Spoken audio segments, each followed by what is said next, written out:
सभी को नमस्ते। आप सभी का उन्नयनम यूट्यूब चैनल में स्वागत है। आज हम कक्षा 10वीं का शेमुषी पाठ्यपुस्तक भाग 2 का 12 पाठः 12वां पाठ अन्योक्तयः इस पाठ को पढ़ते हैं। अन्योक्तयः, अन्य प्लस उक्तयः, दो पद हैं। अन्य माने दूसरा, उक्तयः माने कथन। अब इसमें दिया भी है, अन्योक्ति नाम अप्रत्यक्ष रूपेण व्याजेन वा कस्यापि दोषस्य निंदायाः कथनम गुणस्य प्रशंसा वा।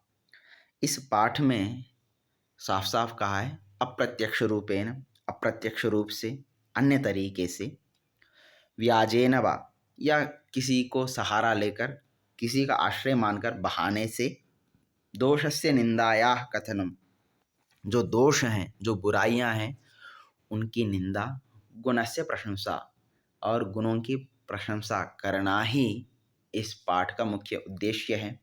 अब जैसे यहाँ पर कहा अन्यों के माध्यम से, जैसे हर उक्ति में कहीं पर राजहंस, कहीं पर कोकिला, कहीं पर मेघ, कहीं पर मालाकार, कहीं पर तड़ाग, कहीं पर सरोवर और कहीं पर चातक, इन सभी का इस पाठ में आश्रय लिया गया है, जिनके माध्यम से सही का प्रशंसा और गलत की निंदा की गई है।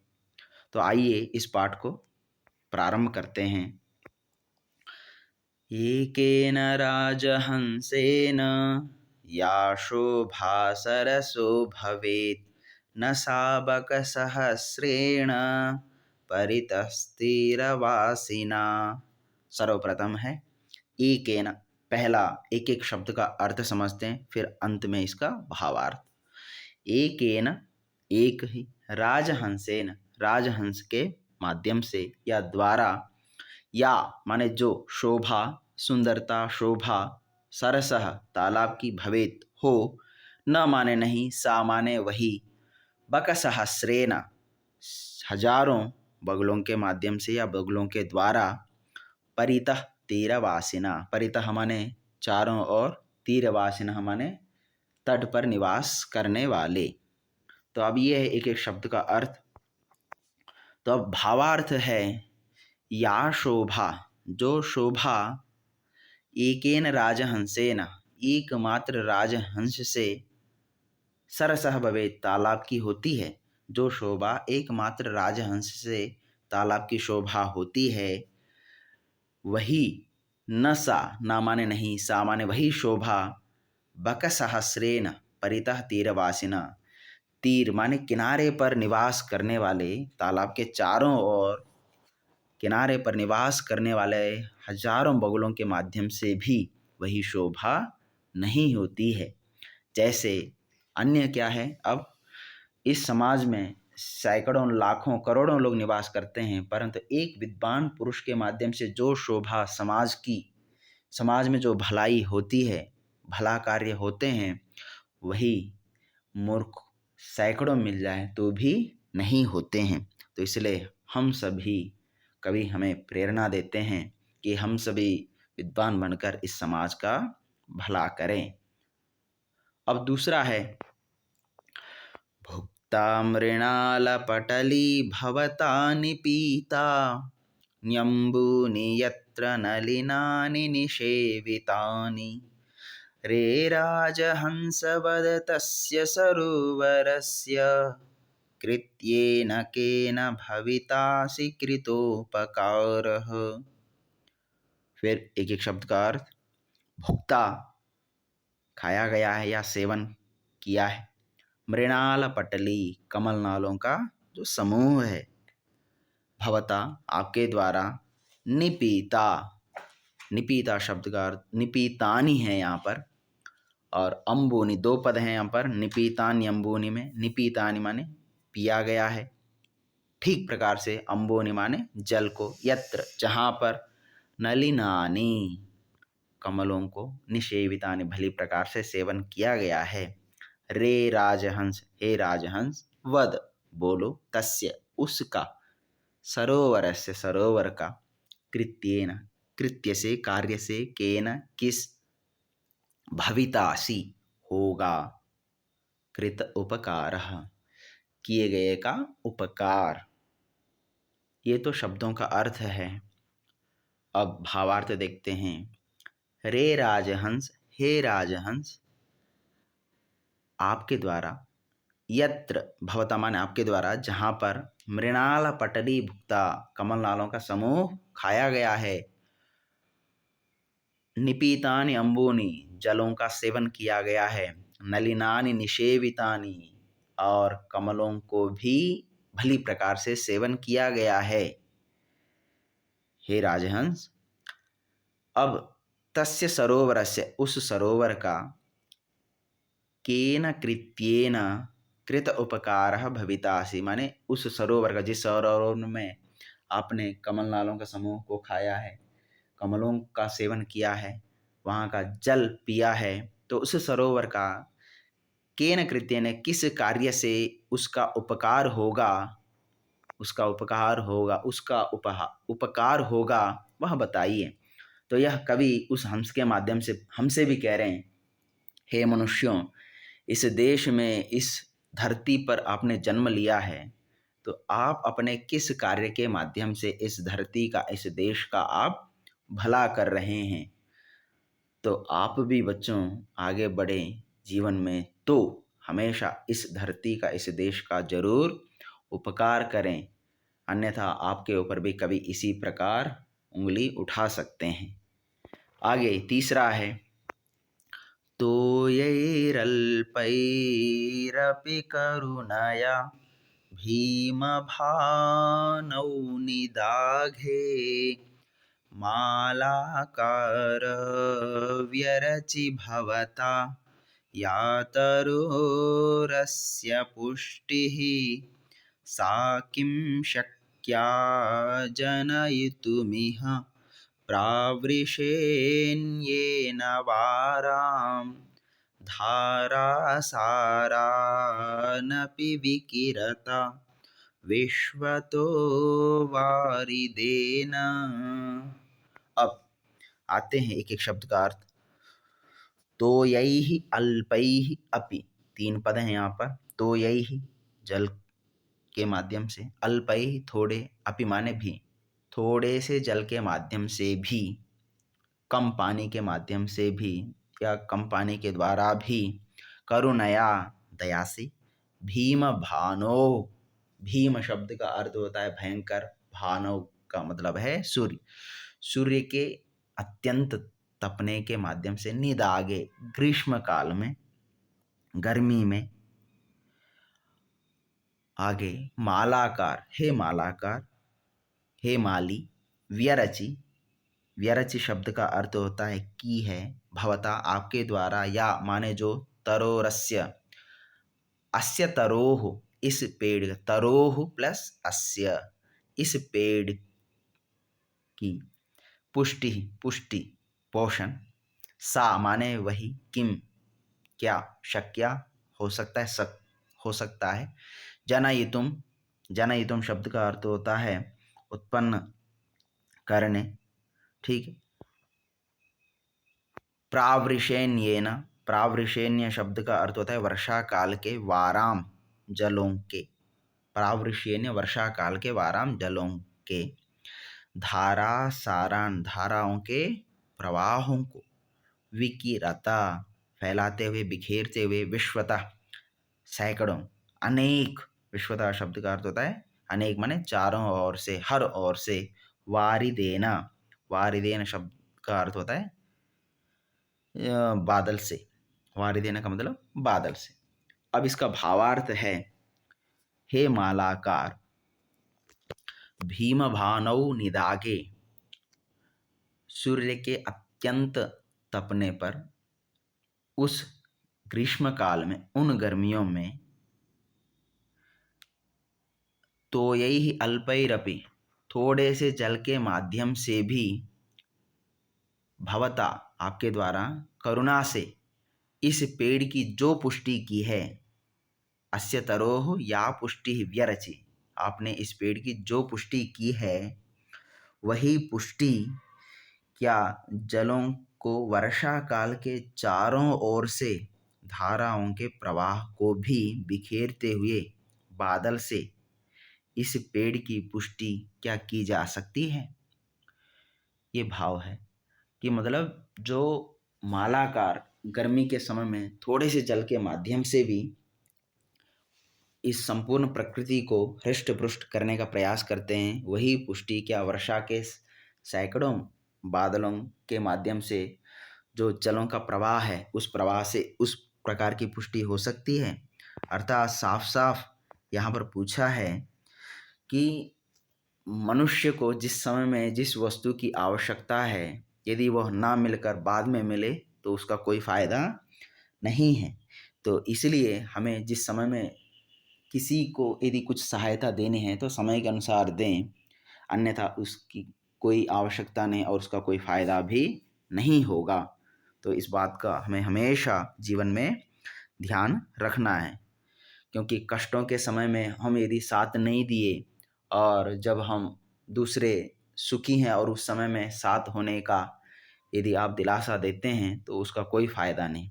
कष्टों के समय में आपने साथ देना है और खुशी में तो साथ हो या ना हो कोई फ़र्क नहीं पड़ता। तो आवश्यकता तो दुखों में ही है। तो इस बात का आपने ज़रूर ध्यान रखना है। चौथा है आपेदिरेम्बरपथं परितः पतंगा भृङ्गारसालमुकुलानि समाश्रयन्ते संकोचमञ्चति सरस्त्वयि दीनदीनो मीनो नुहन्त कतमां गतिमभ्युपैतु। अब आगे एक एक शब्द का अर्थ है। आपेदिरे, आपेदिरे शब्द का अर्थ होता है पहुंच गए। अंबर पथम आकाश मार्ग को, परितः चारों तरफ से, पतंगाह पक्षीगण, भृंगाह भौरे, रसाल मुकुलानी आम की जो मंजरी है उसको, समाश्रयन्ते ठीक प्रकार से आश्रय लेते हैं, संकोच मंचति संकुचित होते हैं, सरह तालाब त्वयि तुम्हारे, तुम्हारे संकुचित होने पर, दीन दीनो हे दयनीय, दीन दीन शब्द का अर्थ होता है दयनीय या बेसहारा, मीन जो मछलियां हैं, नून ये प्रयोग वैसे ही होता है, हंत हाय हाय, कतमाम किस, गतिम गति को अभिपैतु प्राप्त करें या प्राप्त होवें। अब एक शब्द, ये तो एक एक शब्द का अर्थ हुआ। अब भावार्थ हैं। पतंगाह जो पक्षीगण हैं वह सारे के सारे चारों तरफ से आकाश मार्ग को पहुंच जाते हैं। भृंगाह जो भौरे हैं वे भी आम के मंजरियों का सहारा ले लेते हैं। हे सर, हे तालाब, तुम्हारे संकुचित होने पर पक्षीगण तो तुम्हें छोड़कर आकाश मार्ग को चले गए और भौरे तुम्हें छोड़कर आम के जो मंजरी है उनका सहारा ले लिया। तो तुम्हारे संकुचित होने पर जो दयनीय दीनहीन स्थिति में जो है कौन, मीनाह जो मछलियां हैं, तो उनकी क्या गति होगी और वे किस गति को प्राप्त हो। हाय हाय, जो दयनीय मछलियां हैं वो किस गति को प्राप्त हो बताइए। अब बाकी लोग तो वे तो चले गए, परंतु जो बेसहारा जो मछलियां हैं वो तो वहीं के वहीं पड़े हुए हैं। तो अब इसका भी वही है भाव कि जिस प्रकार जो मित्र हैं कभी भी अपने दूसरे मित्र के दुख के समय में कभी भी साथ नहीं छोड़ता है। ऐसे हम उदाहरण बहुत सारे हैं इतिहास में। तो इसीलिए सच्चा मित्र वही है जो मित्र के दुखी होने पर साथ देता हो, अन्यथा उस मित्र का कोई फायदा नहीं है और वो मित्र कहलाने के लायक भी नहीं है। तो आप भी अपनी जो मित्रता है उसको निभाने का प्रयास करें। आगे पांचवा है एक एव खगो मानी वने वसति चातकः पिपासितो वा म्रियते याचते वपुरंदरम। एक माने एक, एव माने ही, खगः माने पक्षी, मानी माने स्वाभिमानी, वने वन में, वसति निवास करता है रहता है, चातकः वन में निवास करने वाला एकमात्र चातक पक्षी है, पिपासितो वा या प्यासा ही, म्रियते मरता है, याचते मांगता है, वा या पुरंदरम। पुरंदरम शब्द का अर्थ होता है इंद्र, जो जल का देवता माने जाते हैं। तो अब कहा एकमात्र पक्षी है, एक एव खगः, एकमात्र ही पक्षी है, मानी स्वाभिमानी है, एकमात्र स्वाभिमानी पक्षी है। वने वसति चातकः, और कौन है? चातकः। चातक नामक स्वाभिमानी एकमात्र पक्षी है। और क्यों है? और वह रहता कहाँ है? वने, वन में निवास करता है। और क्यों है? तो कहते हैं पिपासितो वा म्रियते, भले ही कुछ भी हो, प्यासा ही मरता है, परंतु जमीन का पानी कभी भी ग्रहण नहीं करता। याचते व पुरंदरम, अब यदि मांगता भी है तो किससे? जो उस जल का देव, या यूं कहें बादलों का स्वामी जो है, इंद्र से मांगता है। तो इसलिए हम भी चाहे भले ही कुछ भी हो, किसी से अनावश्यक नहीं मांगे। जो दे सकें उसी से हमें भी मांगना चाहिए। तो यहाँ पर यही भाव है बच्चों, आप भी हमेशा ध्यान रखना चाहिए आगे। और हमें इस सृष्टि के अनुकूल ही कार्य करते रहना चाहिए। छठा श्लोक है, आश्वास्य पर्वतकुलं तपनोष्णतप्त मुद्दामदाव विधुरानि च काननानि नानानदीनदशतानि च पूरयित्वा रिक्तोऽसि यज्जलदसैव तवोत्तमा श्रीः। अब इसका एक एक शब्द का अर्थ देखते हैं। आश्वास्य, तृप्त करके, पर्वत कुलम, पहाड़ों के, पर्वतों के समूह को, तपनोष्ण तप्तम, तपन शब्द का अर्थ होता है सूर्य के उष्णम, गर्मी से, तप्तम, तपे हुए, सूर्य के गर्मी से तपे हुए, उद्दाम दाव विधुरानि, माने उन्नत वृक्षों से रहित, च और काननानि, कानन शब्द का अर्थ होता है जंगल, नाना नदी, अनेक नदी, नद शतानि, सैकड़ों नाले, नद शब्द का अर्थ है नाला, सैकड़ों नाले, च और पूरयित्वा, भर करके, रिक्तोसी, रिक्त हुए हैं, यत जो, जलदः हे बादल, सैव स एव वही, तव उत्तम, तव माने तुम्हारा, उत्तमा उत्तम, श्री है शोभा है, तुम्हारी जो उत्तम शोभा है।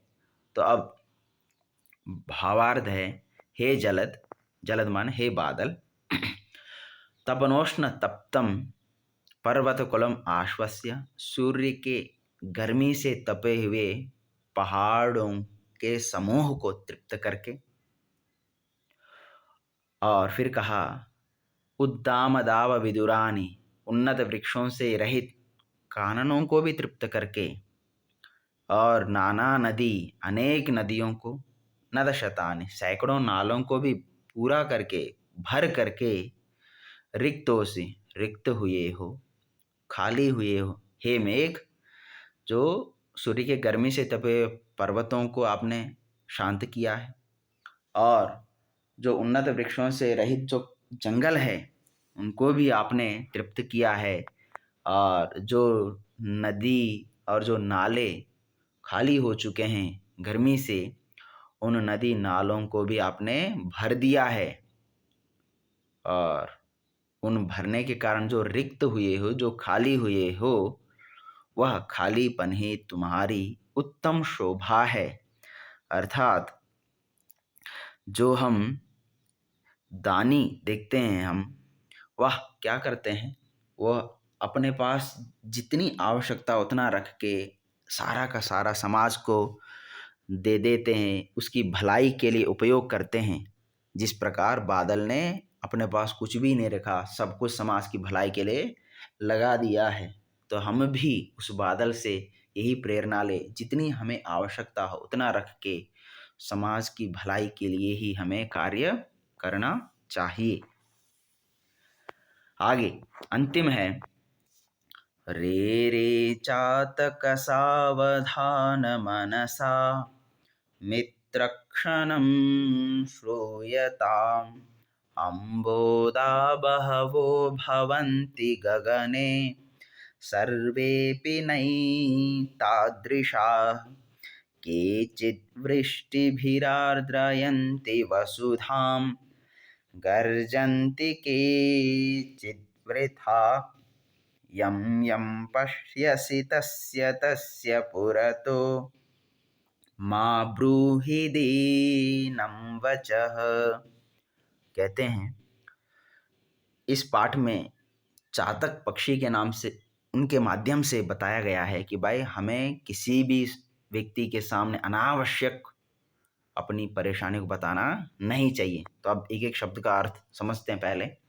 रे रे चातक, हे चातक, सावधान मनसा, रे भाई सावधान पूर्वक, हे मित्र सावधान पूर्वक, सावधान मन से, क्षणम श्रूयताम, कुछ क्षण सुनिए, अम्बोदाह, अम्बोदा शब्द का अर्थ होता है बादल, बहवह बहुत सारे, भवंती होते हैं, गगने आकाश में, सर्वेपि सर्वे अपि सभी भी, नहीं तादृशा न एतादृशा, न माने नहीं एक जैसा, एक समान नहीं है, केचित वृष्टि भी आर्द्रयंती, केचित माने कुछ, वृष्टि भी वर्षा से, आर्द्रयंती गीला करते हैं, वसुधाम धरती को, गर्जंती केचित वृथा, गर्जंती गरजते हैं, केचित कुछ, वृथा माने व्यर्थ ही, यम यम पश्यसि, यम माने जिस जिसको, पश्यसि देखते हो, तस्य तस्य पुरतः उस उसके, पुरतः माने सामने, माँ माने नहीं, ब्रूहि माने बोलो, मत बोलो,